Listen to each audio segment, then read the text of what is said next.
کی مرحوم منت ہے، بلند آواز سے کہہ دے سبحان اللہ۔ خاموش کیوں ہے؟ مولانا ثنا علی نے آپ سے نہیں کہا کہ سبحان اللہ کہنے سے کیا آپ کو ثواب ملے گا، ایک بار سبحان اللہ کہہ دے تو میزان عمل آدھا بھر جاتا ہے۔ آج کیا کہنا ہے؟ آپ پیران پیر کے پروگرام میں شامل ہیں۔ میں ہمیشہ اپنے دنیانا اپنے چاہنے والوں سے کہتا ہوں، اپنے ماننے والوں سے کہتا ہوں کہ آپ اپنی قسمت پہ جتنا ناز کریں وہ کم ہے، کیونکہ اللہ نے آپ کو جو رسول دیا وہ تمام رسولوں میں اعلیٰ ہے، تمام رسولوں میں بالا ہے، تمام رسولوں میں افضل ہے، تمام رسولوں میں ارفع ہے، کیونکہ وہ تمام نبیوں کا نبی ہے، تمام رسولوں کا رسول ہے، تمام پیغمبروں کا پیغمبر ہے۔ اور اللہ نے آپ کو جو پیر دیا وہ تمام پیروں میں اعلیٰ ہے، وہ پیرانے پیر ہے، وہ روشن ضمیر ہے۔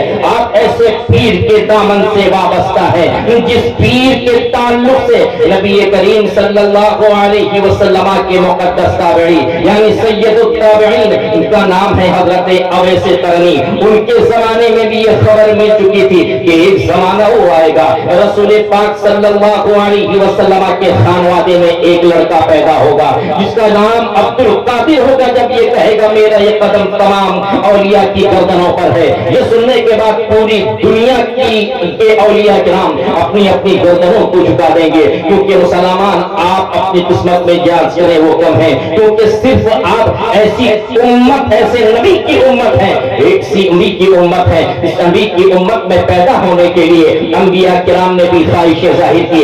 آپ حضرت آدم کی امت سے بھی بہتر ہیں، حضرت شیش کی امت سے بھی بہتر ہیں، حضرت نوح کی امت سے بھی بہتر ہیں، حضرت عیسیٰ کی امت سے بہتر ہیں، حضرت یحییٰ کی امت سے بہتر ہیں، حضرت الیاس کی امت سے بہتر ہیں، حضرت سمود کی امت سے بہتر ہیں، حضرت عاد کی امت سے بہتر ہیں۔ کم و بیش 1,24,000 پیغمبران اسلام کی امت میں سب سے افضل آپ ہیں۔ آپ کہیں گے مولانا دلیل کیا ہے؟ قرآن کہتا ہے کنتم خیر امت، آپ بہترین امت ہیں، آپ جیسی امت کوئی ہے نہیں، کیونکہ آپ آخری نبی کی امت ہے، جس نبی کی امت ہے، جس نبی کی وجہ سے پوری کائنات کو سجایا گیا ہے۔ یہ زمین نبی پاک کے صدقے میں ہے، یہ آسمان نبی پاک کے صدقے میں ہے، یہ شمس و قمر نبی پاک کے صدقے میں ہے، یہ شجر و حجر نبی پاک کے صدقے میں ہے، یہ برق و ثمر نبی پاک کے صدقے میں ہے، یہ چاند و سورج نبی پاک کے صدقے میں ہے، یہ آسمان کے فرشتے نبی پاک کے صدقے میں ہے، یہ زمین کی فرشی نبی پاک کے صدقے میں ہے۔ اور آگے بڑھو تو آپ کو بتا دوں سمندر کی طغیانی نبی پاک کے صدقے میں ہے، درجوں کی چٹک نبی پاک کے صدقے میں ہے، پھولوں میں جو چمن ہے نبی پاک کے صدقے میں ہے، پوری کائنات نبی پاک کے صدقے میں ہے۔ آپ اسی نبی کی امت ہو، اپنی امت پہ اتنے قسمت پہ جتنا ناز کرو وہ کم ہے، کیونکہ نبی کریم صلی اللہ علیہ وسلم کی امت میں اللہ نے ہمیں پیدا فرمایا ہے۔ مسلمانوں یاد رکھو عشق کس کو کہتے ہیں، محبت کس کو کہتے ہیں، بھروسہ کس کو کہتے ہیں۔ آج یہ آپ کو بتاؤں، حدیث پاک کہتی ہے نبی کریم صلی اللہ علیہ وسلم کا زمانہ ہے، میرے رسول صلی اللہ علیہ وسلم گھوڑا خریدنے کے لیے بازار جاتے ہیں، نبی پاک نے گھوڑا خرید لی، رقم وہاں پر نبی پاک نے ادا کر دی اور اس عربی سے کہا کہ کل آؤں گا میں تم سے گھوڑا لے جاؤں گا۔ نبی کریم صلی اللہ علیہ وسلم بازار سے واپس آ جاتے ہیں، دوسرے دن جب اس عربی کے پاس پہنچتے ہیں اور کہتے ہیں اے عربی میں نے رقم ادا کر دی ہے تو مجھے گھوڑا دے دے، وہ عربی کہنے لگا کہ آپ کے دھرم میں، آپ کی شریعت میں گواہوں کی ضرورت ہے، کیونکہ اگر آپ نے اس سے گھوڑا خریدا ہے تو گواہی پیش کریں۔ اتفاق سے نبی کریم جب بازار گئے تھے تنہا گئے تھے، ان کے ساتھ سرکار کے صحابہ نہیں تھے، نبی پاک خاموش ہیں، سرکار کے دیگر صحابہ بھی خاموش ہیں۔ اسی اثنا میں حضرت خزیمہ نے کیا دیکھا کہ مکمل مجمع میں سناٹا چھایا ہوا ہے۔ حضرت خزیمہ نے ایک صحابی کو باہر لے گئے اور انہوں نے کہا معاملہ کیا ہے، عربی کا معاملہ کیا ہے، وہ کیوں کہہ رہا ہے، گواہی پیش کرو۔ سرکار کے صحابی نے کہا کہ نبی کریم کل بازار آئے تھے، ایک گھوڑا خریدا تھا، رقم ادا کر دی تھی، لیکن اتفاق سے سرکار طرح تشریف لائے تھے، وہ عربی جھٹلا رہا ہے اور یہ کہتا ہے کہ آپ گواہی پیش کریں گے تو میں آپ کو گھوڑا دوں گا۔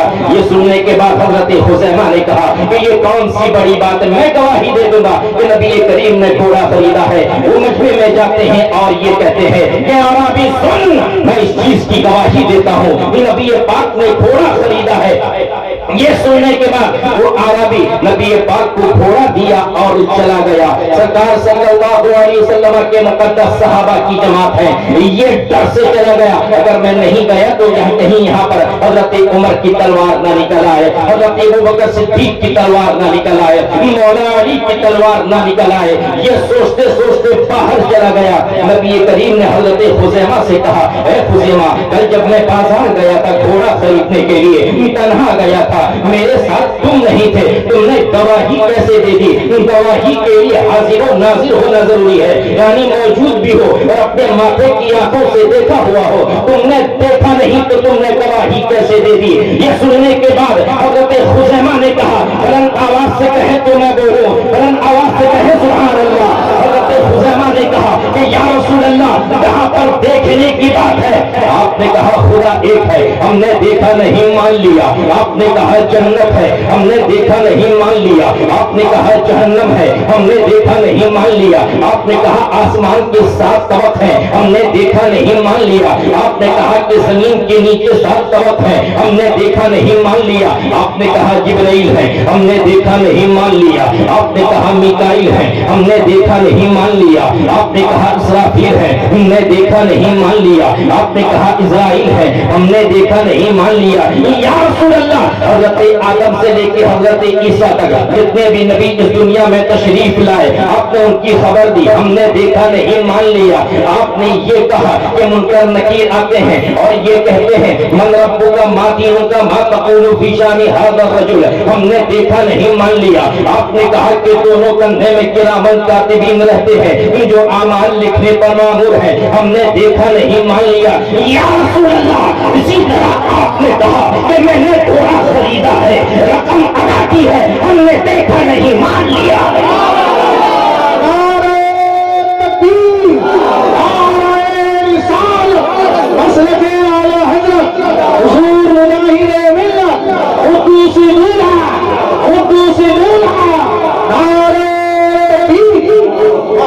اللہ اسے ماننا کہتے ہیں. سرکار صلی اللہ علیہ وسلم آپ کے درمیان تو تشریف نہیں لائے, لیکن سرکار تو مکہ میں پیدا ہوئے تھے, لیکن ہم کو یہ سندیں متصل ملتی گئی. صدیق اکبر نے کہا کہ ہمارے رسول مکہ میں پیدا ہوئے تھے. تابعین کی جماعت نے کہا کہ ہمارے رسول مکہ میں پیدا ہوئے تھے. تابعین کی جماعت نے کہا کہ میرے رسول مکہ میں پیدا ہوئے تھے. سرکار کے مقدس صحابہ کی جماعت نے کہا کہ سرکار مکہ میں پیدا ہوئے تھے. ابحاد نے کہا کہ سرکار مکہ میں پیدا ہوئے تھے. آپ کو یہ خبر ملی تو کیسے ملی؟ مسلمانوں, آپ یہی کہیں گے, ہم علماء کی زبان سے سن رہے ہیں کہ ہمارے رسول مکہ میں پیدا ہوئے تھے. اور علماء حق عالم وہی ہوتا ہے جو حق بات بولنے میں کبھی پیچھے نہ ہٹے, وہ کبھی باطل کے سامنے اپنے باطل کے سامنے ڈٹا کھڑا رہے.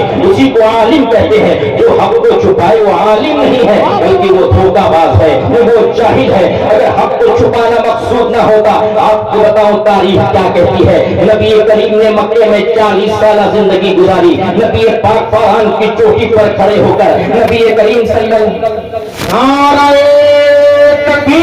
کسی کا ذکر ہے تو وہ طہارت کا ذکر ہے. جب تک انسان پاک نہ ہو جائے اس کی عبادت اللہ کی بارگاہ میں قابل قبول نہیں ہے. اگر آپ نماز پڑھنا چاہتے ہیں, وضو کا صحیح طریقہ معلوم نہیں, آپ سجدے پہ سجدہ کرتے رہیں, پوری رات آپ سجدہ کرتے رہیں, لیکن آپ کی نماز نہیں ہوگی.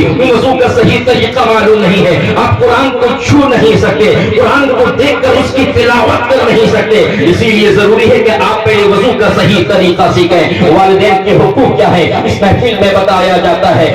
والدین کا حق کیا ہے اس محفل میں بتایا جاتا ہے. پڑوسی کے حقوق کیا ہے اسی محفل میں بتایا جاتا ہے.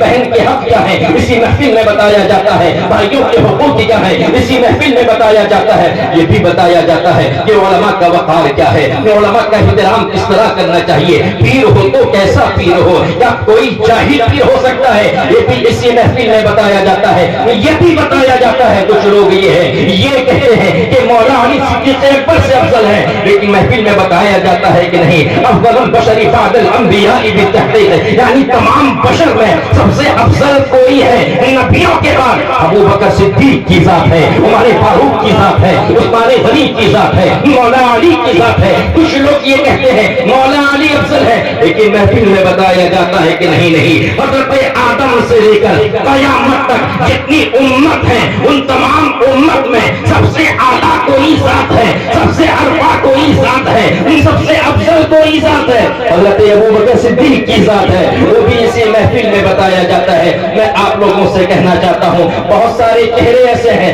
میں کئی مرتبہ اس محفل میں میری شرکت ہوئی ہے، ان چہروں کو میں بار بار دیکھتا ہوں، لیکن چہروں سے میں آپ کو بس یہی کہوں گا، ان چہروں سے میں مخاطب ہو کر کہنا چاہتا ہوں، کیا آپ سے اکیلے جنت میں جانا چاہتے ہیں؟ آپ کہیں گے نہیں، ہم تو چاہتے ہیں ہمارا پڑوسی بھی جنتی ہو، ہم یہ چاہتے ہیں کہ ہمارا بھائی بھی جنتی ہو، ہم یہ چاہتے ہیں کہ ہمارا دوست بھی جنتی ہو۔ اگر جنتی بنانا چاہتے ہیں تو اپنے دوستوں کو اس محفل میں لایا کریں، اپنے بھائیوں کو اس محفل میں لایا کریں، اپنے رشتے داروں کو اس محفل میں لایا کریں، اپنے بیٹوں کو اس محفل میں لایا کریں، کیونکہ اگر آپ کا بیٹا دین سیکھتا ہے، آپ کے مرنے کے بعد آپ کا بیٹا آپ کی قبر میں جا کے صحیح فاتحہ پڑھ سکتا ہے، اصالہ ثواب کرتا ہے، نماز جنازہ کا طریقہ سیکھ سکتا ہے۔ اسی لیے مسلمانوں آپ سے کہنا چاہتا ہوں، آئندہ جب بھی محفل میں آئے اپنے ساتھ ایک آدمی کو لے کر آئیں، تو اس کے آدمی کو کہیں گے تو اپنے ساتھ ایک آدمی کو لے کر، اس طریقے سے کڑیاں جڑتی جائیں گی۔ ایک وقت وہ آئے گا محفل ایسی ہو جائے گی کہ جگہ تو تن پڑ سکتی ہے لیکن محفل میں کبھی لوگوں کا آنا جانا کم نہیں ہو سکتا۔ اللہ تعالیٰ ہمیں اس کی توفیق عطا فرمائے۔ وآخر دعوانا ان الحمدللہ رب العالمین۔ السلام علیکم ورحمۃ اللہ وبرکاتہ۔